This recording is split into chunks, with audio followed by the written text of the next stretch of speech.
नमस्कार। मैं जानता हूं कि आप बेताब हैं, बेसब्र हैं, तैयार हैं और कह रहे हैं मेरे साथ वाह वाह क्या बात है। भाई बेताब और बेसब्र तो आप होंगे ही, क्योंकि कविताएं सुनने की जो बेताबी है जिंदगी से ये जाती नहीं और जानी भी क्यों चाहिए साहब। कविताएं जो हमारी जीवन की घटनाओं को इस कदर प्रस्तुत करती है कि दुर्घटनाएं भी अच्छी लगने लगती है। अब हुआ यूं साहब कि मुझे शैलेश लोढ़ा की एक बरसों पुरानी कविता अचानक याद आ गई। वो कहते हैं कि एक 40 वर्षीय बस के कंडक्टर को देख कुंवारा हमारे मन में विचारा कि ये बेचारा आखिर क्यों है गम का मारा। एक 40 वर्षीय बस के कंडक्टर को देख कुंवारा हमारे मन ने विचारा कि ये बेचारा आखिर क्यों है गम का मारा। आखिर प्रश्न का तीर मारा, भाई श्री कंडक्टर नारायण अब तक ब्याह नहीं किया, इसका क्या है कारण। वो बोला मैं क्यों चढ़ूं बलि, दुर्घटना से देर भली। दुर्घटना को घटना बनाने का काम करती है कविता। भाई वाह वाह, ये तो भाई लखन मियां क्या बात है, इस पे तो जरा सुर भी हो सकता है।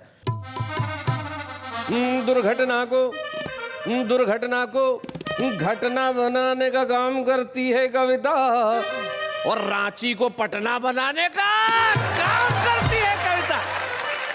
जीवन में घटनाएं दुर्घटनाएं हमारा रास्ता रोक लेती हैं साहब। जैसे एक क्लास में एक टीचर ने बच्चे को पूछा कि बच्चों बताओ दुर्घटना और दुर्भाग्य में क्या फर्क है।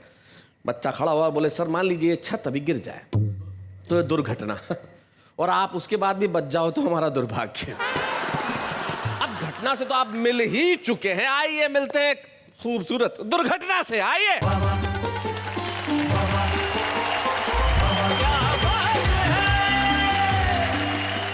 हेलो, नमस्कार, आदाब, सत श्री अकाल। मैं आप सबकी प्यारी न्यारी दुलारी नेहा के मेहता आप सबका स्वागत करती हूँ हम सबके शो में जिसका नाम है वाह वाह क्या बात है।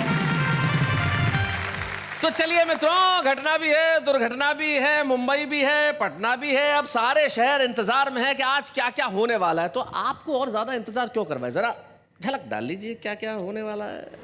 इस घटना में मत देखना सच और झूठ की मात्रा। मेरे सामने से गुजर रही थी एक शव यात्रा। अच्छा, मैंने कहा ये तो कम उम्र के व्यक्ति थे, स्वस्थ थे, ये कब कहां किसी बीमारी से ग्रस्त थे, कैसे जिंदगी का दामन हाथों से फिसल गया। मित्र बोला ये गलत फायदा उठाने के चक्कर में निकल गया। अच्छा। मैंने कहा क्यों लगा दी जिंदगी दाव पर, क्यों इतनी बड़ी त्रासदी झेली। मित्र बोला इसे अंतिम संस्कार के सामान पे 50% की छूट मिल गई थी। वो इसने ले ली। शेर शेरनी से नहीं डरता, शेर शेरनी से नहीं डरता क्योंकि प्यार करता है, शादी नहीं करता। आदमी औरत से डरता है क्योंकि प्यार नहीं सिर्फ शादी करता है। भाई क्या बात है। गुरदीप जी के घर जब मैं पहली बार गया, इन्होंने दरवाजा खोला, मुझे देखते ही कहा सुनती हो मक्खन आ गया। अंदर से आवाज आई आ गया, तो मैं क्या करूं, फ्रिज में रख दो। एक दिन हमने पिताजी से पूछा मेरी शादी क्यों नहीं हो पा रही है। सारे यार दोस्त ब्याह गए, मेरी बारी नहीं आ रही है। पिताजी बोले ये तो मंदिर में चढ़ाए तेरे नारियलों का प्रताप है बेटा, जो देवी मैया तुझे इस मुसीबत से बचाए। बहुत अच्छे, बहुत बढ़िया। विस्फोटों के बाद एक बम बच गया जिंदा, तो उसके पास पहुंच गया न्यूज चैनल का ये बंदा। सबसे पहले अपने चैनल पर खबर दिखाने के लालच में हमने जैसे ही टिफिन का ढक्कन हटाया तो बम मुस्कुराया। क्या कहना है। टिक टिक की एक आवाज आई तो हमने कहा क्या जिंदा हो भाई। बम बोला हाँ और तुम भी, बधाई। क्या बात है, वाह वाह वाह वाह, बहुत बढ़िया। हाँ और तुम भी।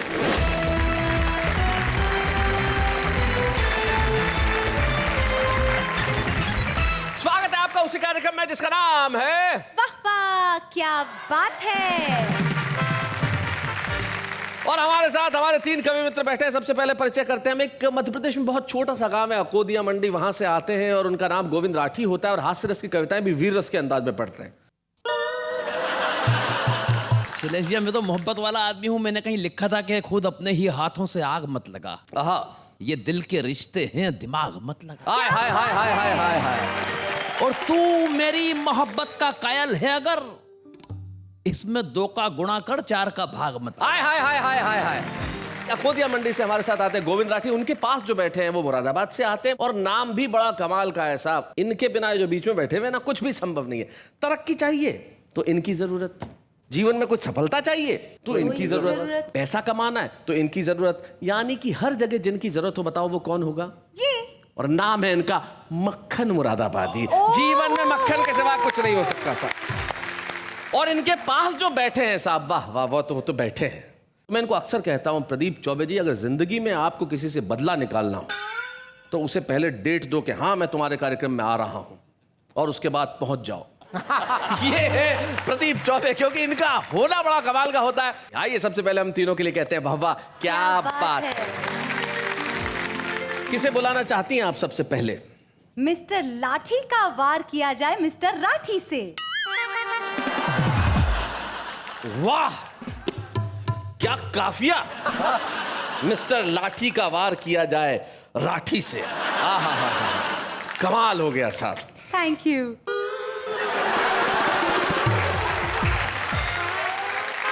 इनका साहित्य उमड़ घुमड़ के बाहर आए, उससे पहले भाई गोविंद राठी आओ। मुझे नहीं, जनता को भी बचाओ। जरा जोरदार तालियां गोविंद राठी के लिए।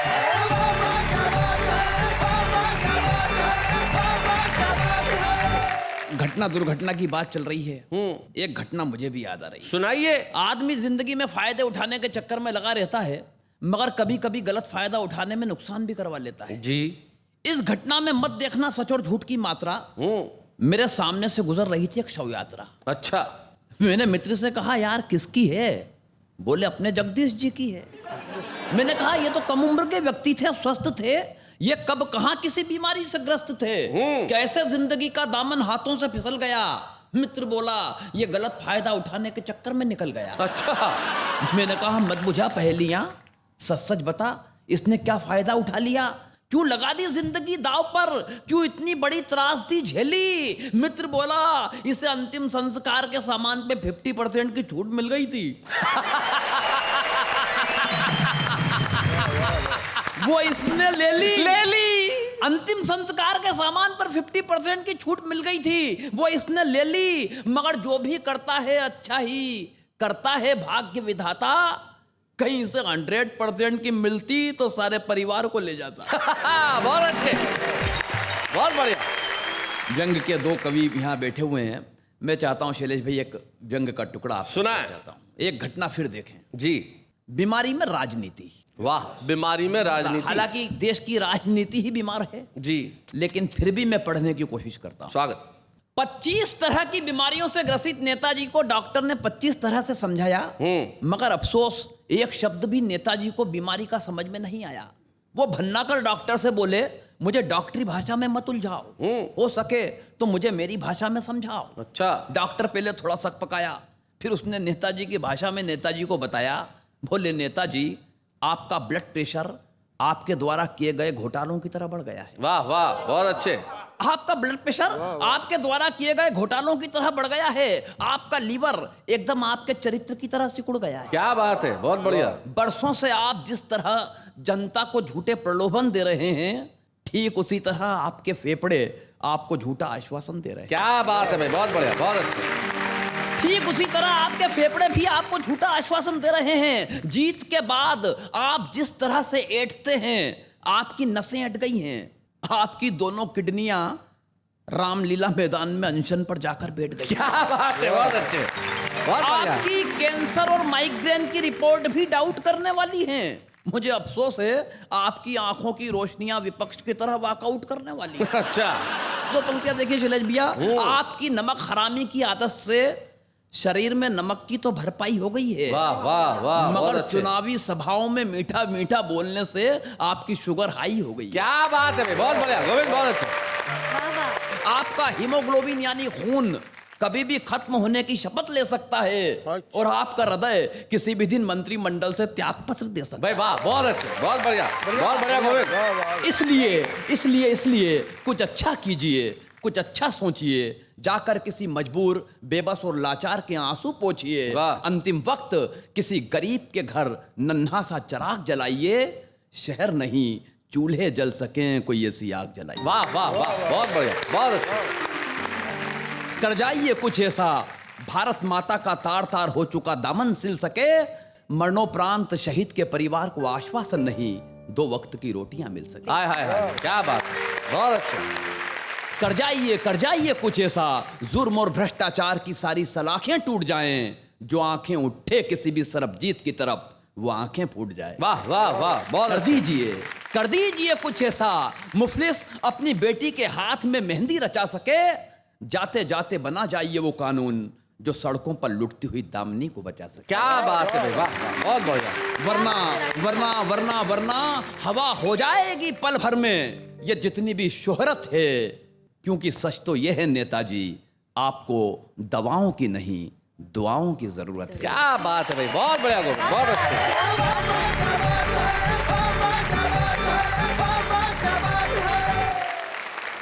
बहुत बढ़िया गोविंद, तुमने दुर्घटना में से हाथ से निकाला और नेताजी को बताया कि क्या करना चाहिए जो नेताजी के जीवन में नहीं रहा, खो चुका है। अब ये जो ढूंढ के लाने की कला होती है ना साहब, ये सबके पास नहीं होती। तलवार जो चीज नहीं करती ना, वो सुई कर देती है, और यकीन मानिए सुई नहीं आलपिन कर देती है। तलवार से आप वार करेंगे तो शायद किसी का कत्ल कर देंगे, लेकिन अगर आलपिन गड़ाएंगे ना साहब, तो दर्द भी होगा और चीख भी नहीं निकलेगी। अब यही कविता का सबसे बड़ा कर्म है कि दर्द हो और चीख न निकले। ये प्रदीप चौबे ही हैं जो जीवन के फलसफे को सिर्फ एक पंक्ति में इस तरह कहते हैं कि पर्स नोटों से भरा होता है तो मरुस्थल भी हरा होता है। इसलिए जीवन में हरा भरा होने के लिए आदमी को भीतर से भरा होना बड़ा आवश्यक है। हम एक ऐसे कवि को बुलाना चाहते हैं जो अंदर बाहर सब जगह से हरा भरा है। आइए प्रदीप चौबे, जरा जोरदार तालियां।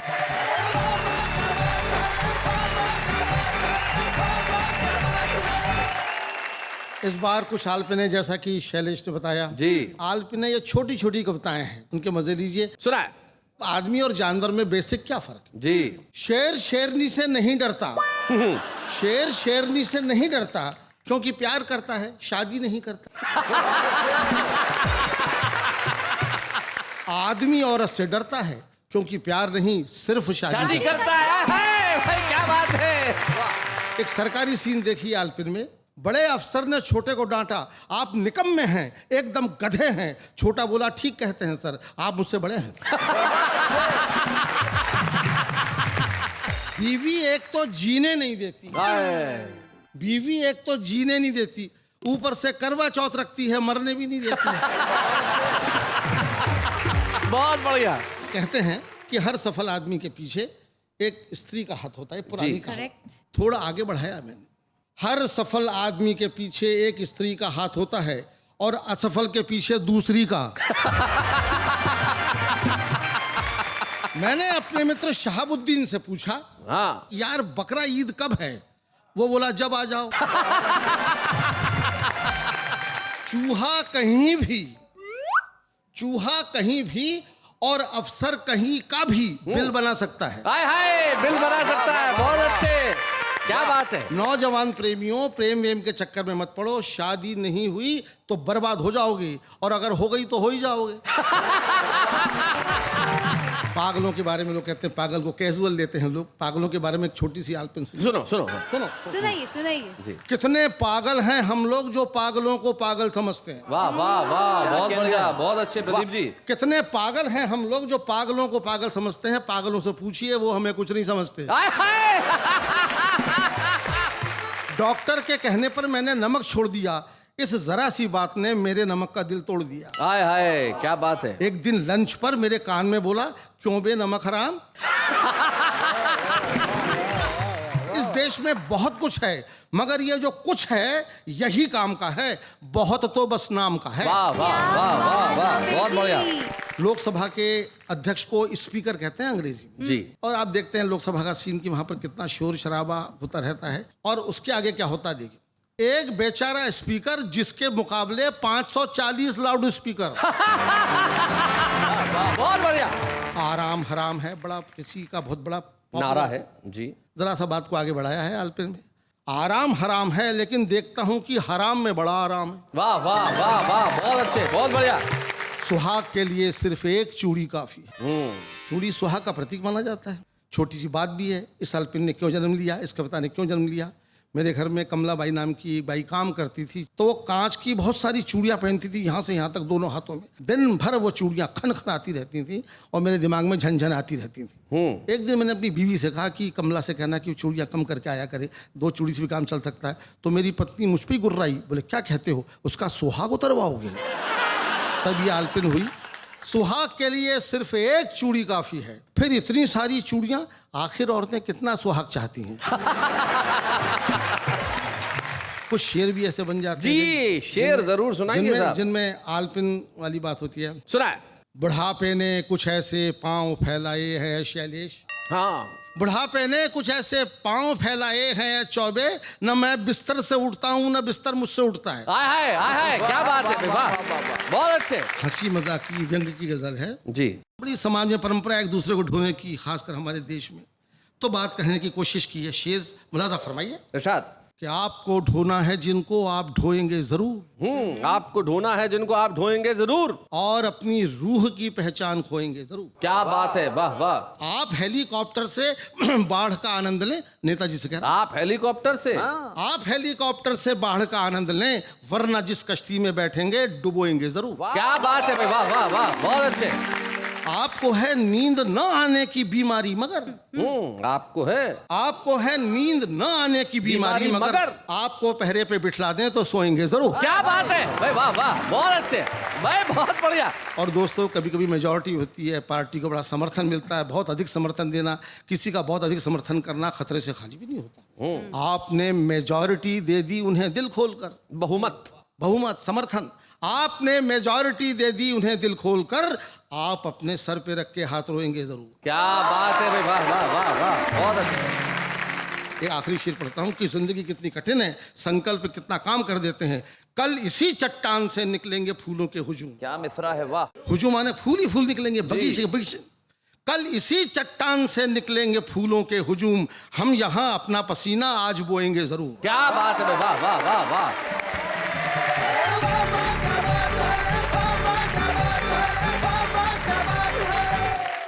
भाई वाह प्रदीप चौबे जी, भाई क्या बात है, बहुत बढ़िया। ये जो जीवन का सच है, छोटी छोटी बातों से सच कितना बढ़िया निकलता है। जैसे क्लास में एक टीचर ने बच्चे से कहा, प्रदीप जी बताओ गन्ने से क्या प्राप्त होता है?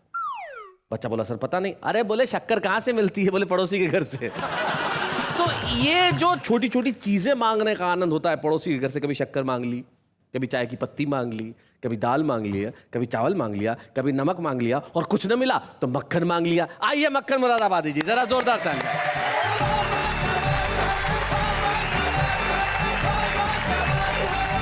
ये घटनाओं और दुर्घटनाओं का एपिसोड है जी, और मेरा नाम ऐसा है जिसके साथ दिन भर घटनाएं और दुर्घटनाएं होती रहती हैं हर घर में। जी। प्रदीप जी के घर जब मैं पहली बार गया, इन्होंने दरवाजा खोला, मुझे देखते ही कहा, सुनती हो मक्खन आ गया। अंदर से आवाज आई, आ गया तो मैं क्या करूं, फ्रिज में रख दो। बहुत जगह परंपरा है इस देश के, बहुत छोटी छोटी जगहों में, जहां पे बहुएं हैं वो ससुर का नाम नहीं ले सकती। हमारे वहां एक ऐसे मक्खन लाल जी थे, तो बहू थी, जब मक्खन बनाने के लिए प्रक्रिया जो चलती है, दूध को गरम वरम कर रही थी, तो उसने अपनी सासू को कहा कि भाई दूध पे मक्खन आ गया। तो सासू ने डांटा, बोले देखो ऐसे ससुर का नाम नहीं लेते, थोड़ा तमीज से रहा करो। तो ठीक है, दूसरे दिन फिर वही जब काम कर रही थी, तो उसने बिलोते हुए कहा, सासू जी दूध पे ससुर जी आ गए। मैं शैलेश जी उसी मोहल्ले में रहता हूं जहां मक्खन जी नहीं कहा जाता, मक्खन ही कहा जाता है बहू के द्वारा जी। और मैं रचना दे रहा हूं आपको उन घटनाओं से जोड़कर। हरियाणा की बस में एक तगड़ी सी महिला से मैंने पूछा, क्या तुम हरियाणा की हो? बोली हाँ, और तुम? मैंने कहा मैं भी हरियाणा का हूँ। बोली, रेसी किया पहलवान, यो बात कह के काहे को लड़ाई की जड़ बोबे है, थारे से तगड़ा तो हमारे यहाँ बालक पैदा हो गए। क्या बात है भाई, बहुत अच्छे, बहुत बढ़िया। एक और रचना आपको देना चाहता हूँ इस देश की पुलिस के सम्मान में जी। चोरी डकैती घूस हो, पुलिस चाहिए। चोरी डकैती घूस हो, पुलिस चाहिए। पुलिस चाहिए। धार्मिक राजनीतिक या लड़कों का जुलूस हो, पुलिस चाहिए। किसी का जन्म या मरण संस्कार हो, पुलिस चाहिए। बच्चों का मुंडन त्योहार हो, पुलिस चाहिए। दिन हो चाहे रात हो, पुलिस चाहिए। किसी की चढ़ती बारात हो, पुलिस चाहिए। कहीं ऐसा ना हो कभी कि हो विवाह की पहली रात और पुलिस चाहिए। भाई क्या बात है, वाह वाह वाह। एक रचना देना चाहता हूँ। सुना। विवाह होता है, हिंदू धर्म के हिसाब से पंडित जी मुख्य भूमिका निभाते हैं। कभी कभी ऐसा होता है मोहल्ले में शादियाँ बहुत होती हैं, पंडित जी अकेले पड़ जाते हैं।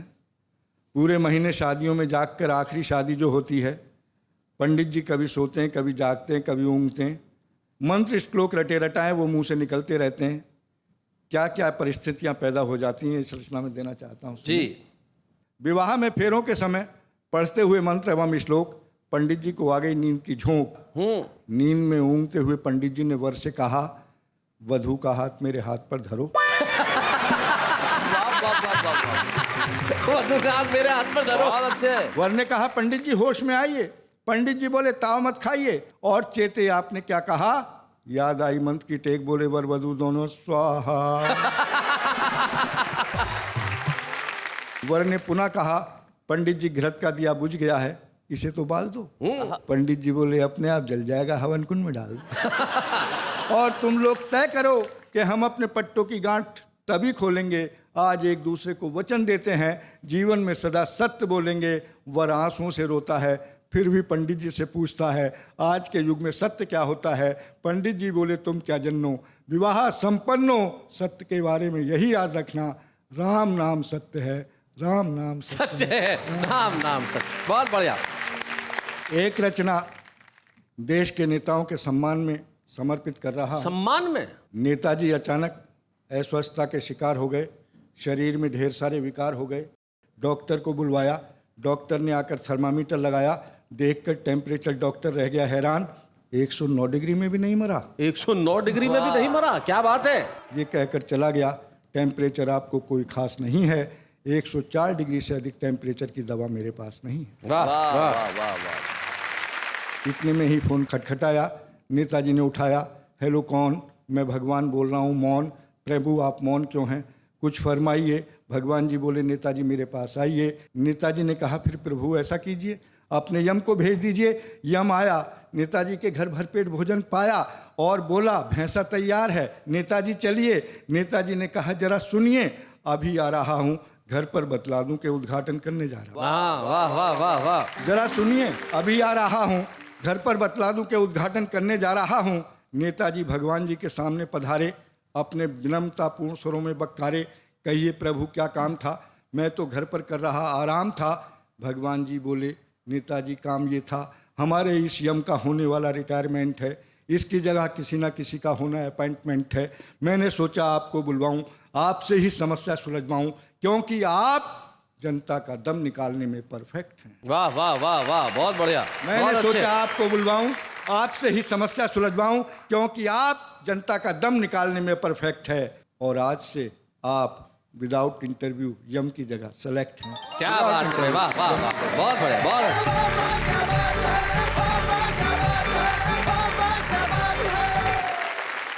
भाई वाह मक्खन जी, जिस तरह इस कविता से आपने नेताओं का सम्मान किया, हम भी आपका सम्मान करते हैं। मतलब कहने का मतलब ये है कि सम्मान अपना अपना है, जैसा करता है, लेकिन आपने पहले पंडित जी से राम नाम सत्य कहलवाया, फिर नेताजी को यम बनाया। तब मुझे एक बड़ा पुराना किस्सा याद आता है कि साहब मर के दो आदमी ऊपर पहुंचे, तो दोनों आपस में बात करने लगे, अपने अपने मौत का कारण पूछने लगे, भाई तू कैसे गया, तू कैसे गया? तो पहला बोला, यार मैं तो क्या है कि भयानक ठंड का शिकार हो गया था, इसलिए हो गया मेरा।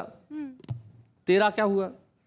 बोले, यार एक दिन मैं घर पे आया तो अंदर चप्पल की जोड़ी पड़ी हुई थी, अंदर बीवी के किसी से बात करने की आवाज़ आ रही थी, तो मुझे लगा बीवी जो है वो धोखेबाज है, किसी के साथ बैठी है, बातें बातें कर रही है, उससे प्यार व्यार करती होगी। तो मैं अंदर गया, बड़ा गुस्से हुआ, देखा तो अंदर कोई नज़र नहीं आया, इधर कमरा देखा, वो कमरा देखा, खिड़की छान मारी, पर्दे हटाया, कोई भी नज़र नहीं आया।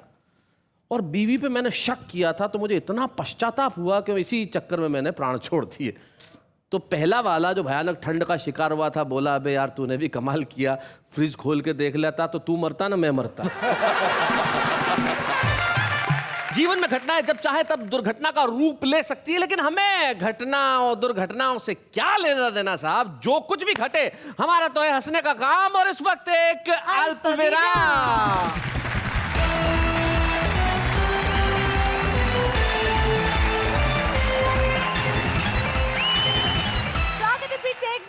घटना और दुर्घटना स्पेशल एपिसोड में। तो साथ मिलकर कहिए वाह वाह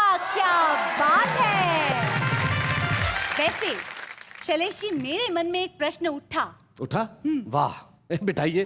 नहीं, पूछ लो। तो पूछिए। हाँ, आप सबके जीवन में घटना घटी तो दुर्घटना भी घटी होगी, तो ऐसी कोई एक दुर्घटना जो आप भूल न पाए हो, हमें बताइए। एक बार ट्रेन में सफर कर रहा था एसी में, एसी बंद हो गया, मैं पिघलने लगा।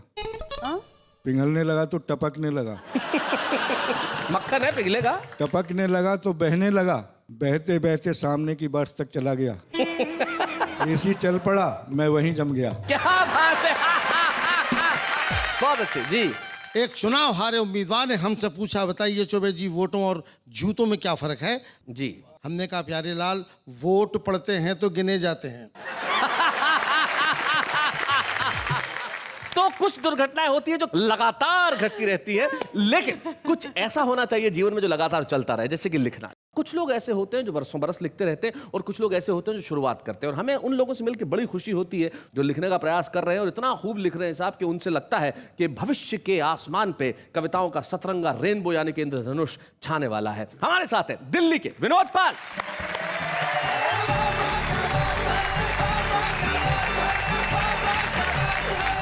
अब दुर्घटना की बात हो रही थी, मैं शैलेश जी छोटा से घर के एक किस्सा बताऊंगा, और ये रियल किस्सा है। जब हम छोटे से थे, हम 3 भाई थे, तो पिताजी कभी कभी महीने में एक बार क्लास लगा लेते थे, लाओ अपना होमवर्क निकाल के लाओ। तो तीनों भाई खड़े हो जाते थे। पापा जी उस वक्त पे किसी किसी दिन में पहाड़े टेबल बीच में से, और जो डॉटिंग टेबल होती है वो सबसे ज्यादा खतरनाक होती है साहब, जो बीच में कहीं से भी पूछ ली जाए। जी। पिताजी ने बड़े भाई से पूछा, नोचोक 27। बीच वाले भाई मंझले भैया बोले, पापा जी 28 होते हैं ना। अब मेरे छोटे होने का फायदा ये था, मैं पीछे जोड़ चुका था। मैं बताऊं? कह रहे अच्छा तू बताएगा, बता 12 चौक कितने होते हैं। ये दुर्घटनाएं होती हैं साहब जी। एक दिन हमने पिताजी से पूछा, मेरी शादी क्यों नहीं हो पा रही है? सारे यार दोस्त ब्याह गए, मेरी बारी नहीं आ रही है। पिताजी बोले, ये तो मंदिर में चढ़ाए तेरे नारियलों का प्रताप है बेटा, जो देवी मैया तुझे इस मुसीबत से बचाए। बहुत अच्छे, बहुत बढ़िया। मैंने पूछा, पिताजी आप इसे मुसीबत क्यों मानते हैं? तो पिताजी ने अपना पास्ट बताया मुझे, और वो पास्ट इस प्रकार से। जी। जब से शादी हुई तब से रोता रहा। पिताजी बोल रहे हैं तुम्हारे? पिताजी बोले जी।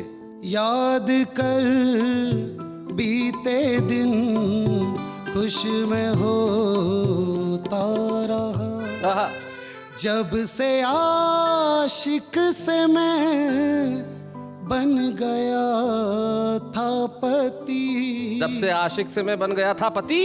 साड़ियाँ तेरी माँ की मैं धोता रहा। बहुत अच्छे। और अब आपको एक शेर से जोड़ता हूँ साहब, जो सिर्फ कुंवारों के लिए, और मैं चाहूंगा यहाँ पे कुंवारे उन्माद में रहें जी। कि जमी पे रह के क्यों आसमान ढूंढते हो? सुनो। हाँ। कुंवारी। जमी पे रह के क्यों आसमान ढूंढते हो, पतझड़ में घर बसा के क्यों बागवान ढूंढते हो, और शादी ही हर समस्या की जड़ है प्यारे। अरे कुंवारों क्यों अपनी मौत का सामान ढूंढते? तो मैं अपने जीवन में घटी एक छोटी सी दुर्घटना से आपको जोड़ रहा हूँ साहब जी। हम पिताजी के साथ अपने लिए बहू देखने गए थे। फोटो में तो जच गई थी, अब की बार बहू देखने गए। अच्छा, ये बढ़िया बात है। लड़की वालों के घर पहुंचे तो देखा जब नजारा था, सास सज धज के खड़ी थी मेरी, ससुरा झाड़ू लगा रहा था। अच्छा, घर में सास की चलती थी, एक दृश्य समझा रहा था। सास के तन पे बनारसी साड़ी और लुंगी में ससुर हमारा था, और मेरा होने वाला साला तो गजब ढा रहा था, जोरू का गुलाम बीवी की साड़ियां धो धो के सुखा रहा था। अच्छा। ससुर ने अंदर बुलाया, सोफे पे बिठाया। जैसे ही हम सोफे पे बैठे, मुंह से निकला उई, उठ के देखा तो सोफे पे गड़ी हुई थी सुई। ससुर बोला, बेटे मैंने तेरी सास की साड़ी में फॉल लगाया था, और जल्दबाजी में इस सुई को उल्टा मैंने ही गड़ाया था। क्या बात है। खैर, उसे चाय नहीं मैं कह सकता, हमारे लिए जो आई थी लगता था जैसे चाय नहीं आयुर्वेदिक दवाई थी। और चाय के साथ जो बिस्कुट आए थे, लगता है गलती से परोस दिए, कुत्तों के लिए मंगवाए थे। एक तरफ तो मेरा ससुर अपनी बकवास बातों से मेरा सिर धुन रहा था, बगल में खड़ा लड़की का जीजा स्वेटर बुन रहा था। इतने में ससुर ने बेटी आ जाओ कहकर आवाज जो लगाई, 2.5 हाथ का घूंघट करके वो लड़की फिर आई। मैंने बोला जी मैं लड़की से अकेले में बात करना चाहता हूँ। हाय हाय, शर्माते हुए, लजाते हुए। ससुर बोला आइए समधी जी मैं आपको अपनी रसोई दिखाता हूँ। रसोई दिखाता हूँ। उनके जाते ही मैंने पूछा हेलो क्या नाम है तुम्हारा? बोली जी पूरा नाम लूसी है हमारा। मैंने कहा जी आपको नहीं लगता कि आपका नाम कुत्ते कुतियाओं से मिलता जुलता है? वो बोली मेरा तो सिर्फ नाम है, आपका तो हुलिया भी मिलता है। हमने अपने आप को संभाला, अगला सवाल उसकी ओर डाला। मैंने कहा कहाँ तक पढ़ी हो ये तो बता दीजिए। वो बोली जितने आप पढ़ चुके उसमें से 12 क्लास घटा दीजिए। मैं बोला क्या मतलब? आप हैं चौथी फेल, फिर भला कैसे होगा आपका मेरा मेल? फिर उसने पूछा आपको किस नाम से जानते हैं? मैं कहा जी बंदे को विनोद पाल के नाम से पहचानते हैं। कह रही बेटा जिस तरह से तू तुक से तुक भिड़ा रहा है मुझको तो कोई छोटा मोटा कवि नजर आ रहा है। मेरे हाँ कहने पर कहने लगी अच्छा वाह वाह क्या बात है बे, कभी कविता सुनाई है? सच सच बता तेरी कविताओं से कितनी कमाई है? मैं बोला है पागल लड़की क्या तेरी समझ में नहीं आता है एक कवि का घर कविताओं से कहाँ चल पाता है?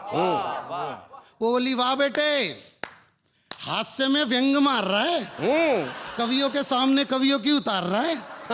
फिर तो उसकी इच्छाओं की शुरू हुई बरसात और कुछ ही देर में पता चल गई हमको अपनी औकात। बोली नेता का रिश्तेदार नहीं तू, करता भ्रष्टाचार नहीं तू, पास तेरे एक कार नहीं, ढंग का एक कारोबार नहीं है, कंप्यूटर पे अकाउंट नहीं है, जेबों में अमाउंट नहीं है, कंपनी का मोबाइल नहीं है, कपड़ों में स्टाइल नहीं है, पास तेरे लैपटॉप नहीं है, तेरे संग स्कोप नहीं है। क्या बात है भाई, वाह वाह, बहुत बढ़िया।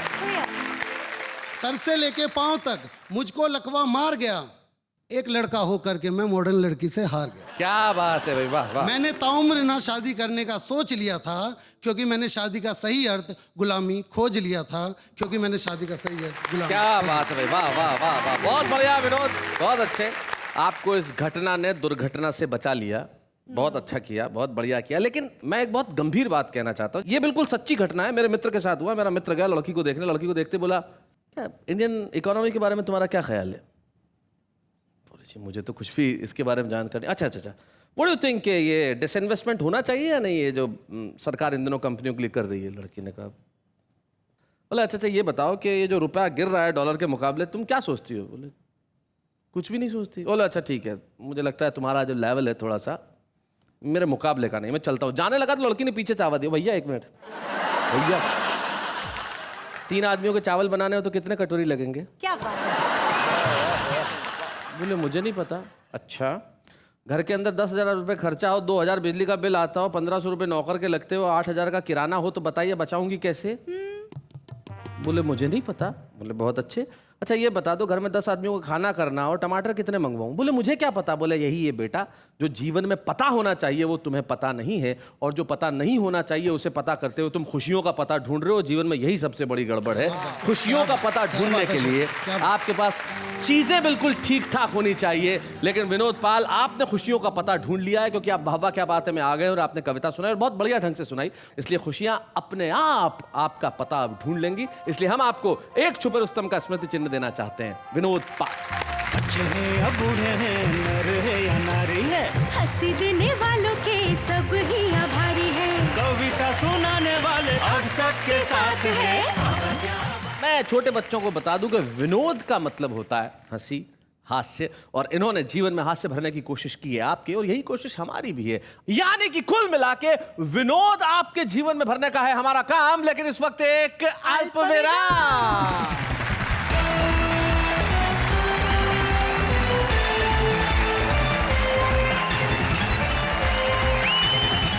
स्वागत है फिर से उसी कार्यक्रम में जिसका नाम है वाह वाह क्या बात है। शैलेश जी, मैं ये सोच रही हूँ कि आम आदमी के जीवन में घटना और दुर्घटना क्या होती है? पैदा होता है वो घटना है, उसके बाद तो सारा जीवन ही दुर्घटना है। लेकिन आम आदमी के साथ एक चीज और होती है, वो कविता लिखने की कोशिश करता है, वो एक घटना है, और नहीं लिखी जाती वो एक दुर्घटना है। लेकिन सुनाता है, ये एक बहुत अच्छी घटना है, सुनते हैं। लाल दीवार पर चूने से लिखा हुआ था, लाल दीवार पर चूने से लिखा हुआ था कि यहाँ लिखना मना है।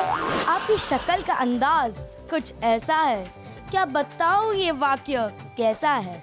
कौन कहता है कि आप उल्लू जैसे दिखते हो? सच तो ये है कि उल्लू आपके जैसा है। तू चांद मांगे मैं चांद दे दूं, तू रात मांगे मैं रात दे दूं, तू दिल मांगे मैं दिल दे दूं। बस कर यार, डिपार्टमेंटल स्टोर समझ रखा है। तुम हमेशा मुस्कुराते रहो, खुश रहो, गुनगुनाते रहो, खिलखिलाते रहो। मेरा क्या, लोग तुम्हें ही पागल समझेंगे। कॉलेज की 4 दीवारों में अजीब सा खेल होता है। कॉलेज की 4 दीवारों में अजीब सा खेल होता है। खेल खेल में 2 दिलों का मेल होता है, इसीलिए हर बार पप्पू फेल होता है।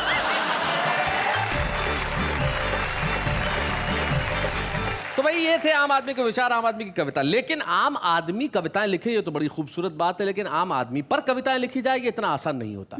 कुछ लोग ऐसे हुए जिन्होंने आम आदमी में बहुत कुछ लिखा और जब तक रहे बड़े खास रहे। मुझे आज के इस एपिसोड में एक ऐसे कवि मित्र की याद आती है जो न केवल बहुत अच्छा कवि था, एक बहुत अच्छा मित्र था, और एक ऐसा कवि जो मंच पे जब कविताएं पढ़ता था तो ऐसा होता ही नहीं था कि तालियों का शोर न उठे। और एक बड़ी महत्वपूर्ण बात यह है कि वो आज हमारे बीच में नहीं है, लेकिन जैसा कि हम जानते हैं कि कवि सशरीर हमारे बीच में न हो लेकिन उसकी कविताएं सदैव हमारे बीच में होती है।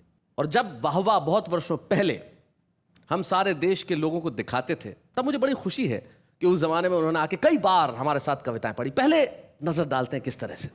वजन बढ़ जाने से बुरा हाल है, शरीर में न सुर है न ताल है, चेहरा तो ठीक ठाक है मगर चाल बेकार हो गई है, और ये कमर कमरे से हॉल हो गई।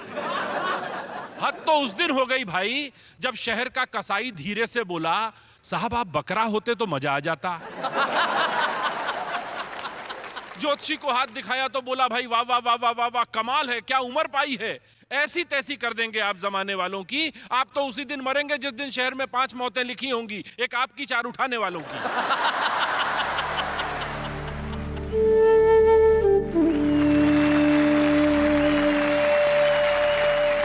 मित्रों, इनका नाम नीरज पुरी है और आज ये शायद एक अजब संयोग है कि जिस तारीख को हम ये एपिसोड शूट कर रहे हैं वो नीरज की पुण्यतिथि।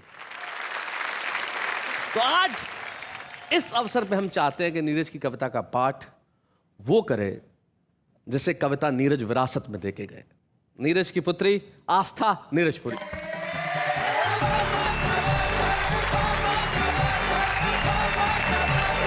शैलेश जी, जो आजकल बम विस्फोट जगह जगह हो रहे हैं, उन्हीं के ऊपर पापा की एक बहुत ही अलग ढंग की कविता उन्हीं के अंदाज में सुनाने का प्रयास करती हूँ। सुनाओ। कि विस्फोटों के बाद एक बम बच गया जिंदा, तो उसके पास पहुंच गया न्यूज़ चैनल का ये बंदा। सबसे पहले अपने चैनल पर खबर दिखाने के लालच में हमने जैसे ही टिफिन का ढक्कन हटाया तो बम मुस्कुराया। क्या कहना है? टिक टिक की एक आवाज आई तो हमने कहा, क्या जिंदा हो भाई? बम बोला, हाँ, और तुम भी, बधाई। क्या बात है, वाह वाह वाह वाह, बहुत बढ़िया। हाँ, और तुम भी। बम बोला, हाँ, और तुम भी, बधाई। क्या बात है। और मेरे जिंदा होने पे एतराज है तो अभी फट जाता हूँ। एक क्षण में खुद को और तुमको भूतपूर्व कर जाता हूँ। जरा सोचो, जब तुम्हारे मरने का सीन तुम्हारे चैनल पर लाइव टेलीकास्ट होगा तो तुम्हारा चैनल दुनिया में कितना फास्ट होगा। क्या बात है, वाह वाह वाह वाह। वैसे भी तुमने पूरी घटना का कवरेज कुछ इस तरह से दिखाया कि तुम देश की तरफ थे या आतंकवादियों की तरफ कोई समझ नहीं पाया। क्या बात है, वाह वाह वाह, बहुत बढ़िया। जरा सोचो, जब तुम्हारे मरने की खबर सबसे पहले तुम्हारे चैनल पर आएगी तो तुम्हारे चैनल की टीआरपी कितनी बढ़ जाएगी। वाह। हमने कहा, यार टीआरपी को मारो गोली, यहाँ प्राण सूख रहे हैं, तुम्हें जब फूटना हो फूटो, हम तो घर को फूट रहे हैं। पर चलते चलते एक बात तो बताओ बम भैया, तुम्हारे साथियों ने खूब मनाया आतंक का त्योहार, सैकड़ों लोगों को दिया मौत के घाट उतार, पर तुम क्यों नहीं फटे? मासूमों की जान लेने का अपना इरादा तुमने कैसे बदल दिया? बम बोला, बेवकूफ, ध्यान से देख, मुझ पर लिखा हुआ है मेड इन इंडिया। क्या बात है, वाह वाह वाह, बहुत अच्छे, बहुत बढ़िया। वो तो कुछ गद्दार मुझे बेच आए, इस बात से मेरा अंतस बुझ गया है, वरना ये मत समझना कि मेरी आग ठंडी पड़ गई है, मेरा बारूद चूक गया है। क्या बात है, वाह वाह। अरे दूसरे बम तो थे ही उन देशों के, वे फटते न फटते उन्हें क्या फर्क पड़ना था। वे तो थे ही उन देशों के जिन्हें नफरत का इतिहास नया गढ़ना था, मगर मैं अपनों का होकर ही अपनों पर फट जाऊंगा, तो मुझे लगा कि मैं अपनी ही नज़रों में गिर जाऊंगा। क्या बात है बेटा। मुझे लगा कि मैं अपनी ही नज़रों में गिर जाऊंगा, लेकिन मैं जिस दिन बिका अपने उस दिन ना फट पाने पर आज तक शर्मिंदा हूँ। प्लीज ये माइक और कैमरा हटा ले और किसी से मत कहना कि मैं अभी जिंदा हूँ। क्या बात है, वाह वाह वाह। बहुत बहुत धन्यवाद। नीरज अगर हमारे साथ होते तो इसमें कोई शक नहीं है कि नीरज उन चंद कवियों में से होते जिन्हें हम वाह वाह क्या बात है कि मंच पे हम सम्मानित करते। लेकिन नीरज तुम नहीं हो, तुम्हारी कविताएं हैं। आज हम सम्मानित करेंगे नीरज की दोनों पुत्रियों को। आस्था भी यहाँ है, उनकी ज्येष्ठ पुत्री आकांक्षा भी यहाँ है। मैं चाहता हूँ आकांक्षा इस मंच तक आए, हम जोरदार ताली। हंसी देने वालों के सब ही आभारी है, कविता सुनाने वाले अब सबके साथ है। क्या बात है, क्या बात है, क्या बात है। आकांक्षा और आस्था, एक पुत्री होने के नाते मैं जानता हूँ कि अथाह स्मृतियां होंगी, लेकिन कोई एक बात जो तुम नहीं भूलती कभी? पापा कहते थे हमेशा कि हर क्षण से ज़िंदगी चुराओ, हंसो और सबको हंसाओ। पापा का न रहना इंसान के लिए बहुत ज़्यादा मायने रखता है, खासकर बेटियों के लिए, ये आप सब जानते होंगे। लेकिन उनकी इस बात ने हम लोगों को उस दिन से ये नहीं कह सकते कि रोने के लिए मना कर दिया या कुछ, लेकिन जब भी हम लोग अकेले में रहते हैं तभी रोते हैं। अदरवाइज़ उनकी यही जो बात है हमें बहुत स्ट्रेंथ देती है कि हर क्षण से ज़िंदगी चुराओ, हंसो और सबको हंसाओ। क्या बात है, मैं जानता हूँ नीरज सदैव हंसते हंसाते रहते थे। तुम क्या कहना चाहोगी आस्था? जब मैं बहुत छोटी थी तो मैं उनसे कहती थी पापा मुझे भी कविता लिखना सिखाओ, तो उनका हमेशा यही जवाब रहता था कि बेटा कविता लिखना सिखाया नहीं जाता। तो वो बात मुझे उनके जाने के बाद रियलाइज़ हुई कि सच में कविता लिखना सिखाया नहीं जाता। ये उन्हीं का आशीर्वाद है जो आज उनके जाने के बाद उन्होंने अपनी कलम मुझे सौंपी है और खुद ब खुद उनकी काव्य यात्रा को और उनकी कलम को मैं आगे बढ़ा रही हूँ। क्या बात है, सचमुच नीरज ने बिल्कुल ठीक कहा, कविता लिखना सिखाया नहीं जाता। जब यहाँ कुछ होता है तो कविता पैदा होती है। यहाँ के खालीपन को भरिए, भरिए मोहब्बत से, भरिए प्रेम से, फिर देखिए कविताएं कैसे उपजती है। और जब उपजेंगी कविताएं हैं तब सारी दुनिया करेगी सिर्फ एक काम, आपके लिए मिलके कहेगी वाह वाह क्या बात है।